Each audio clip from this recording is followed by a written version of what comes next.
اکبر الدین اویسی قائد مجلس مقننہ پارٹی سے آغا خاں ٹرسٹ کے سی ای او رتیش نندا نے دارالسلام میں آج ملاقات کی۔ اس موقع پر قائد مجلس نے گنبدان قطب شاہی کے تحفظ کے لیے کوششوں کی ستائش کی۔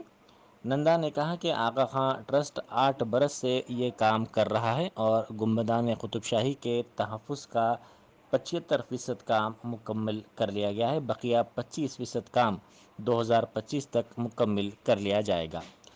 حال ہی میں اسمبلی سیشن کے موقع پر قائد مجلس نے ٹرسٹ کی ستائش کی تھی۔ اکبر الدین اویسی نے رتیش نندا سے درخواست کی کہ پھسل بنڈے میں گنبدان پائیگا کی بحالی کے کام انجام دیے جائیں، جس پر ٹرسٹ نے رضامندی ظاہر کی۔ نومبر میں قائد مجلس ٹرسٹ کے نمائندوں کے ساتھ گنبدان پائیگا کا دورہ کریں گے۔